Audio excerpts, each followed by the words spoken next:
అల్లూరు సీతారామరాజు జిల్లా జేకే వీధి మండలం పెద్దవలస గ్రామం వద్ద గిరిజన రైతులు రిలే దీక్ష 10వ రోజుకు చేరుకుంది. రాజమండ్రి నుంచి అల్లూరు జిల్లా మీదుగా విజయనగరం వరకు నిర్మిస్తున్న గ్రీన్ నేషనల్ హైవే 516 కోసం జేకే వీధి మండలంలో పలు గ్రామాల్లో రైతులు భూములు అధికారులు సేకరించారు. కానీ వారికి ఇప్పటివరకు ఎలాంటి నష్టపరిహారం ఇవ్వలేదు. రైతులకు నష్టపరిహారం ఇవ్వకపోవడంతో గిరిజన రైతులు గత 10 రోజులుగా పెద్దవలస వద్ద రిలే దీక్షలు చేస్తున్నారు. మాజీ మంత్రి బాలరాజు రిలే దీక్ష శిబిరాన్ని సందర్శించి రైతులకు తన మద్దతు తెలిపారు. రైతుల నుంచి సేకరించిన భూములకు ఇంతవరకు నష్టపరిహారం ఇవ్వకపోవడం దారుణమన్నారు. మాజీ మంత్రి దీక్షా శిబిరం సందర్శించి తమకు మద్దతు తెలపడం తమకు ఎంతో బలం వచ్చినట్టుగా అయిందని రైతులు తెలిపారు. పట్ట ఉన్న వాళ్ళది రాసినా బంజారు కూడా రాసి బంజారు కూడా ఉన్నాయి సార్. ఫారెస్ట్ అందరూ లిస్టులో ఉన్నారు వాళ్ళంతా.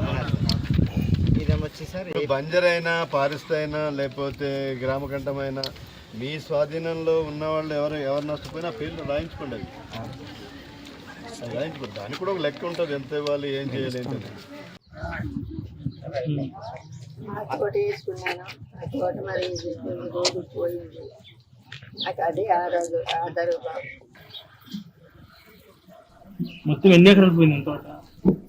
మొత్తం ఉందంటే 2.5 ఎకరాలు మొత్తం పోయిందా? మొత్తంగా హైవే కారణంగా రోడ్డు టర్నింగ్ పాయింట్ లో మొత్తంగా కోల్పోయింది.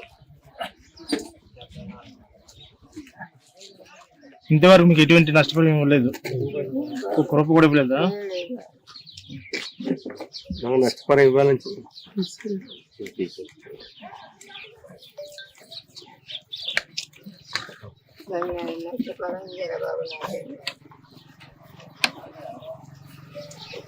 రాజమండ్రి నుండి విజయనగరం వరకు మంజూరైన నేషనల్ జాతీయ రహదారి పనులు చేస్తున్న కార్యక్రమంలో అనేక ప్రాంతాలలో చాలా మంది పేద రైతులు వారి యొక్క భూములు గాని, వారి యొక్క ఆస్తులు గాని, వారి యొక్క నివాస గృహాలు గాని, అలాగే మరీ ముఖ్యంగా ఈ కాఫీ తోటలు, వారు వేసినటువంటి పంట మొక్కలన్నీ కూడా పనస గాని, చింత గాని, ఇటువంటి మొక్కలన్నీ, చెట్లన్నీ కూడా నష్టపోతున్నాయి. వాటికి నష్టపరిహారం చెల్లించాలని చెప్పేసి గూడెం కొత్త వీధి మండలం రంపులు, పెదవలస, చాపరాజపాలెం, మిగతా గ్రామాల్లో ఉన్నటువంటి రైతాంగం అంతా కూడా మా నష్టపరిహారం చెల్లించి మీరు పనులు మొదలు పెట్టమని చెప్పి గడిచిన 10 రోజులుగా ప్రభుత్వానికి విన్నవించుకొని స్థానిక అధికార యంత్రాంగానికి అంతటికి కూడా కాగితాల రూపేణా వారు వ్యక్తిగతంగా వెళ్లి కలిసి వారి తాలూకా బాధలన్నీ కూడా చెప్పడం జరుగుతా ఉంది. అయినప్పటికీ కూడా వారికి న్యాయం జరగకపోవడంతో మరి గడిచిన 9 రోజులుగా వారు రిలే నిరాహార దీక్ష చేస్తున్నారు. వారందరూ కూడా పేద రైతాంగం,